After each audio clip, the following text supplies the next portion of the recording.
Boa noite, amigos. Nós recebemos com muito prazer Arthur Maroja, que é um hoteleiro de sucesso e também o presidente da ABIH. Arthur, o que é a ABIH? A BIH é a Associação Brasileira da Indústria de Hotéis.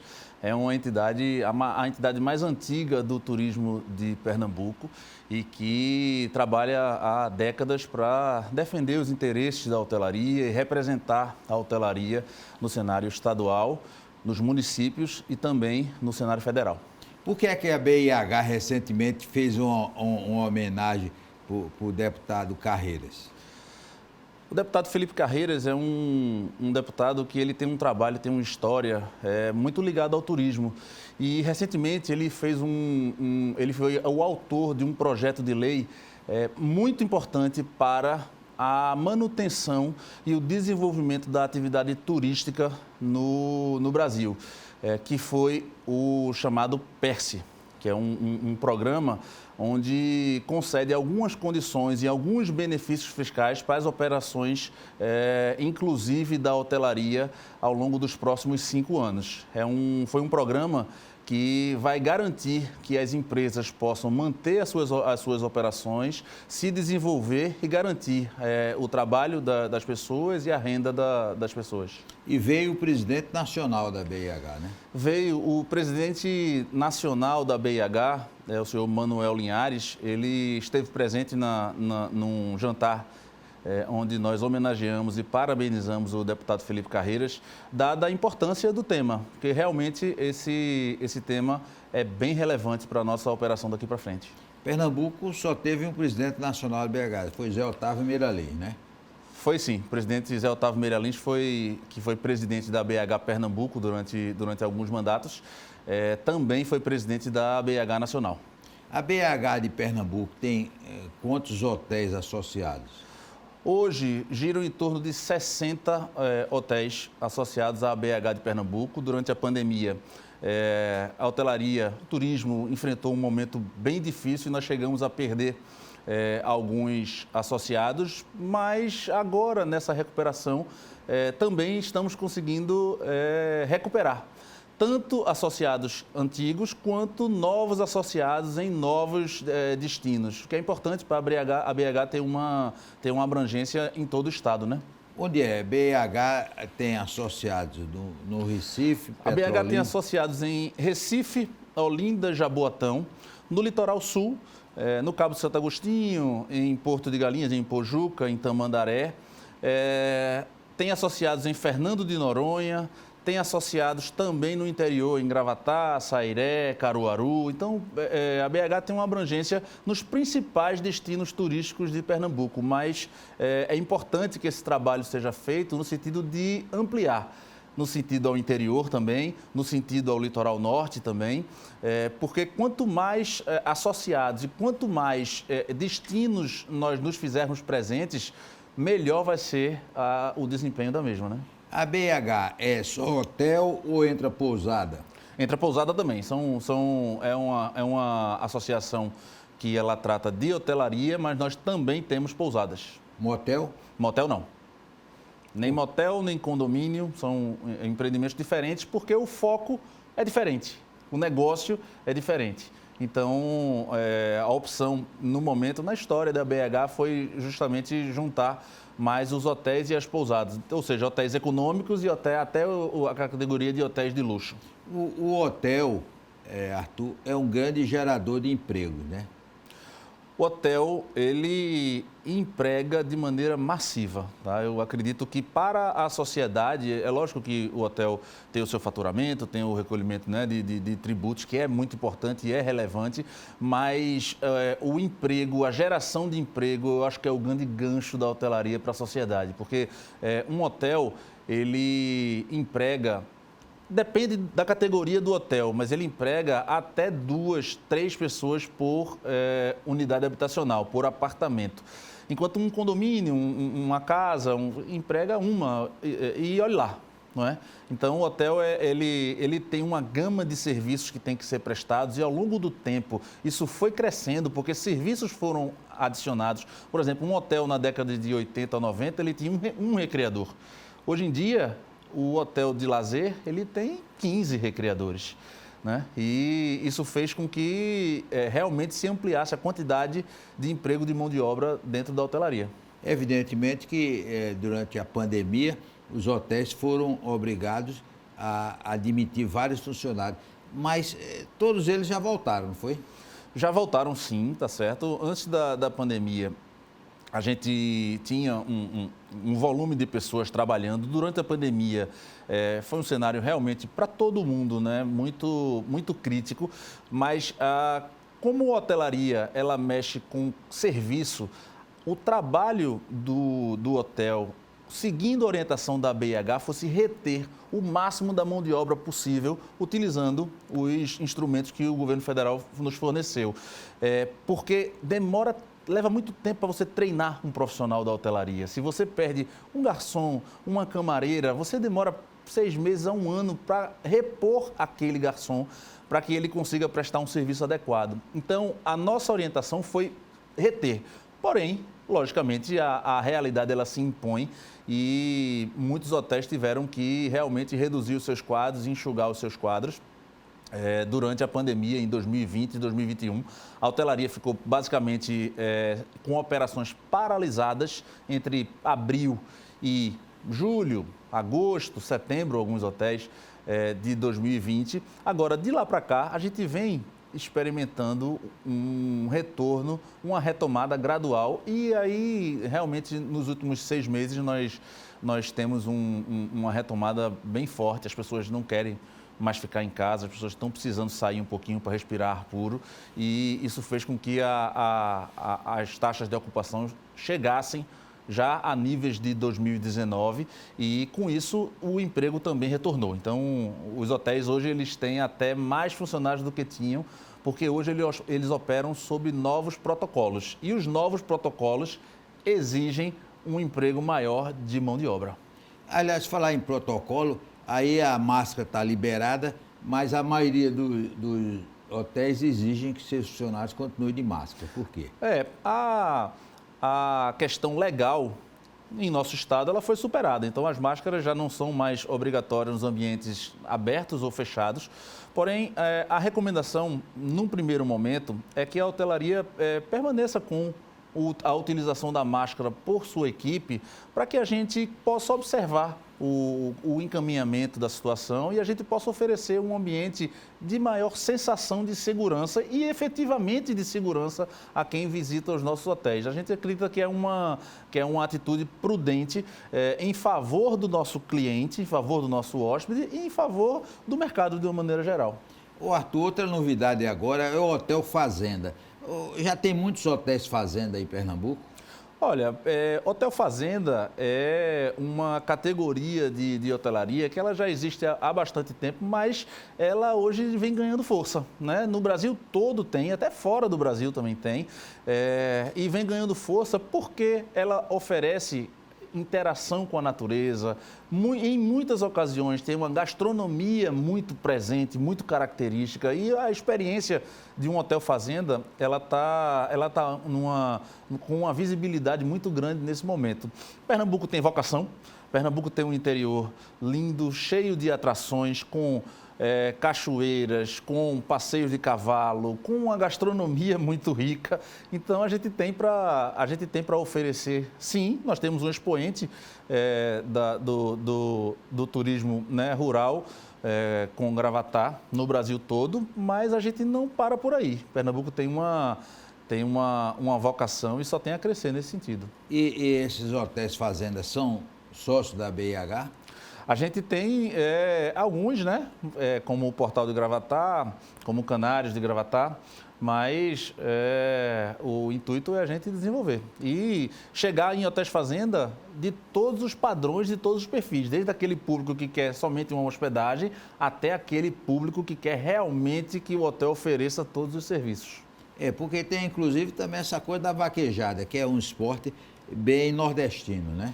Muito, né? É uma das características da cultura, que quanto mais próximo nós tivermos destes destinos, a gente vai conseguir oferecer ao nosso turista o acesso a essa cultura, que é importante para a gente desenvolver o turismo. E, Arthur, liberalização que houve aí com relação aos cuidados, na gastronomia continua aquele rigor?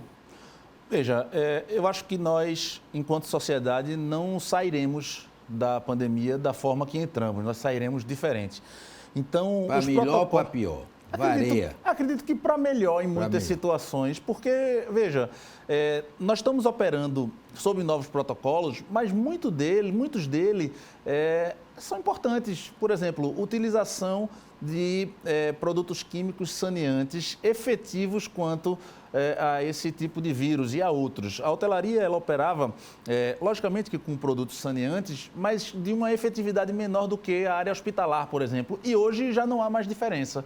A hotelaria usa produtos hospitalares em toda a sua operação e isso garante segurança a quem vai se hospedar em nossos hotéis. A operação efetivamente, né, por exemplo, com a utilização de um buffet assistido, onde o turista ele não se serve, mas ele é servido por um profissional, também é uma opção mais segura para quem quer se hospedar em hotéis. E garantir que as operações dentro da cozinha, onde não está tão visível, ela seja realizada de uma forma segura para que todo mundo que se hospede tenha certeza de que está recebendo um produto saudável e adequado para a sua vida e dos seus familiares. É isso que vai mudar e isso não pode ser para ruim, tem que ser para bom. Qual é a diferença, Arthur, de um hotel para um resort? Um resort na categorização brasileira, que é um empreendimento onde ele oferece tudo que aquele turista, aquele hóspede precisa, sem precisar sair de dentro do hotel. Então, ele tem a hospedagem em si, ele tem alimentação, ele tem lazer infantil, adulto, atrações musicais, tudo dentro do próprio hotel, para que ele não precise sair do hotel para se divertir e aproveitar esse momento de lazer. Mas todos os resorts oferecem excursões, né? Oferece também, porque a excursão ela cumpre um papel importante dentro dessa engrenagem do turismo. Você veja, eu sou hoteleiro, eu trabalho dentro de um hotel, mas o meu posicionamento é que quanto mais o hóspede conhecer Pernambuco, melhor será para todos nós enquanto destino turístico, inclusive para o meu hotel. O hóspede ele fica mais satisfeito, a experiência dele é muito melhor se ele for um dia à Cidade Alta de Olinda, no outro dia ele for no Instituto Ricardo Brenan, no outro dia ele for nas piscinas naturais de Porto de Galinhas, no outro dia ele for conhecer a Praia dos Carneiros, no outro dia ele for na Coroa do Avião. No outro dia ele vai no Marco Zero conhecer o Recife. Então, a experiência dele fica mais rica e para isso nós temos essa engrenagem, nós temos nossos parceiros, que são os operadores de receptivo turístico, que desempenham esse papel de uma forma brilhante e apresentam o nosso estado da melhor forma. Depois do intervalo, nós vamos continuar conversando com Arthur Maroja, que é o presidente da BIH de Pernambuco.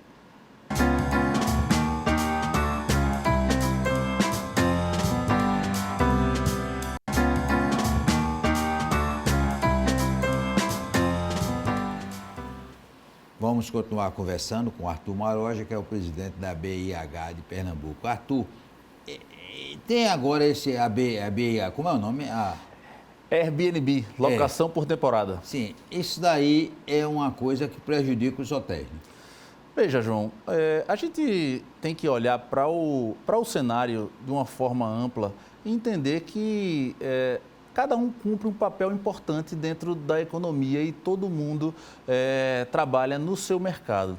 Com relação à questão da locação por temporada, a hotelaria ela vê com muita atenção esse movimento, porque os mercados eles se ressentem muito por causa da ampliação excessiva da quantidade de leitos disponibilizada num destino. Para você ter uma ideia, nós trabalhamos em Porto de Galinhas há 30 anos para garantir infraestrutura, para trabalhar junto com o poder público no sentido de oferecer segurança, no sentido de oferecer infraestrutura rodoviária segurança no trânsito da praia. E quando você amplia muito a quantidade de apartamentos dentro de um destino, essa infraestrutura ela não comporta. E isso faz com que todo um trabalho, tudo aquilo que é feito para garantir que o turista, quando venha, ele saia satisfeito, na prática, ele se decepcione. Tá? Então, a hotelaria ela é contra, sim, o aumento desenfreado, por alguns motivos. O primeiro deles é a falta de infraestrutura para a gente ter uma ampliação tão grande. E segundo é a questão da regulamentação, porque os hotéis eles trabalham sob padrões muito rigorosos de regulamentação, seja na vigilância sanitária, seja do Corpo de Bombeiros, seja da Prefeitura, seja da União ou do Estado. E esses apartamentos por temporada, eles muitas vezes ele operam sobre o regime condominial, que é diferente. Eles têm as regras dos condomínios, mas na prática eles atuam no mercado de hotelaria.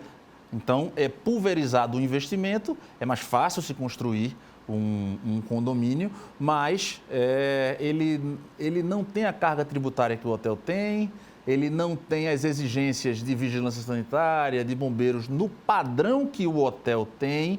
Então, ele tem uma condição inferior de oferecer um produto de maior qualidade para o turista. Algumas cidades, eu lembro, Nova York, Paris, Londres, está limitando o uso, quer dizer, tem que ser no mínimo 15 dias, né? Quer dizer, o cara alugar um apartamento para passar o fim de semana é realmente uma concorrência desleal com o hotel.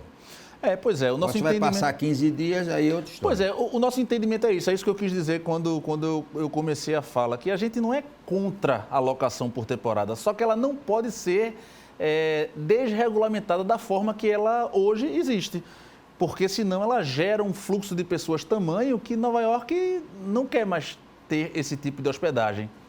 Está entendendo? Então, o que nós pregamos é que seja regulamentado. A permanência mínima é um caminho muito importante, porque se a pessoa vai passar 30 dias num destino, ela não vai passar 30 dias num hotel, ela fica numa residência, num local, num ambiente de locação por temporada. Faz mais sentido ser dessa forma, ele regulamentado para atender essa demanda específica e recolhendo os tributos também inerentes a isso, porque o município também se ressente a partir do momento que ele não recebe ISS, por exemplo, por essa prestação de serviço. O Arthur Maroja, outro problema, verticalização, litoral norte, Porto de Galinhas, também Carneiros, São José da Coroa Grande, a construção de flats. Flat é uma coisa, hotel é outra, né? Flat é uma coisa e hotel é outra, são bem diferentes, embora para quem não conhece possam parecer a mesma coisa. Agora, a questão da verticalização, a gente vê com bastante apreensão e porque nós temos que ter todo o cuidado do mundo com o controle urbano dos nossos destinos.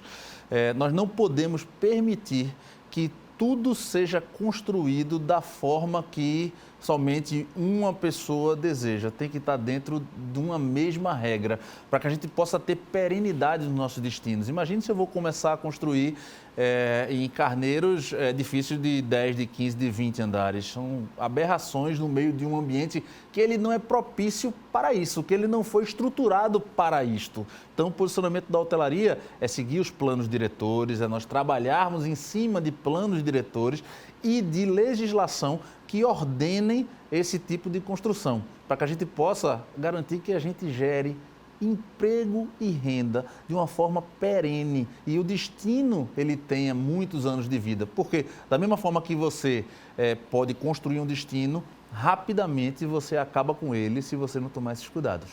E é importante esse cuidado, né? Muito importante. A gente tem estado muito presente nessas discussões, mas que é importante que o ente público, seja nas câmaras de vereadores e também no executivo, eles tenham essa consciência, porque o risco de a gente perder os nossos destinos ele é muito grande e ele está batendo a nossa porta. A tal de fora a galinha dos ovos de ouro, né? Pois é, você tem um destino como Porto de Galinhas, que ele, se a gente cuidar direitinho, a sobrevida dele é de 100 anos para frente. Agora, se a gente não toma cuidado, da mesma forma que cresceu, murcha. Ô Arthur, quem é que dá as estrelas para os hotéis?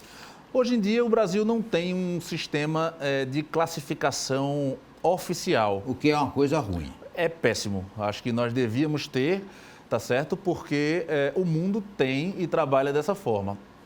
Na prática, hoje, quem está classificando os meios de hospedagem é o turista e são os aplicativos, as ferramentas de avaliação de hospedagem, tá certo? Então, essas ferramentas, elas são avaliadas diariamente, né? Cada hóspede que se hospeda, ele faz essa avaliação e fica público lá no site e a partir dessas avaliações, cada hotel recebe uma nota, uma estrela, por exemplo. Ô Arthur, praticamente todos os hotéis do Rio e São Paulo cobram o café da manhã, alguns caríssimos. Nenhum hotel de Pernambuco optou por isso. Houve um tempo, teve um movimento, mas custa caro um café da manhã? Custa caro um café da manhã, sobretudo no Brasil. Nós que temos oportunidade de viajar para outros países, nós, ao entrarmos no café continental, que é uma pobreza miserável. Café continental. Embora tenha uma qualidade muito boa, porque a gente tem croações excelentes, geleias excelentes, não é?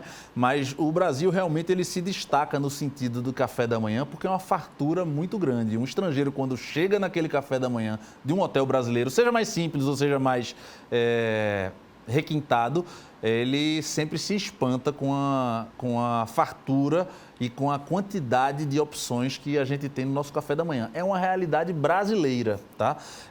A hotelaria, ela opera no Brasil com base em regime de diárias com café da manhã. É uma cultura brasileira, amparada no fato de que em muitos destinos você não tem onde sair para ir tomar aquele cafezinho menorzinho. Porque se você vai em Nova York, por exemplo, eles têm lá a opção muito forte. Deli, lá é deli. Deli, que são as delicatessens, né? Em Nova York, você compra a diária sem café da manhã e vai tomar café da manhã na deli, na esquina, porque é muito pertinho. Agora, se você quiser comprar o café da manhã do hotel, você compra, não tem problema. Paga caro e compra. Você vai na delicatessen e muitas vezes muito melhor do que o hotel, né? Lá a gente sabe isso.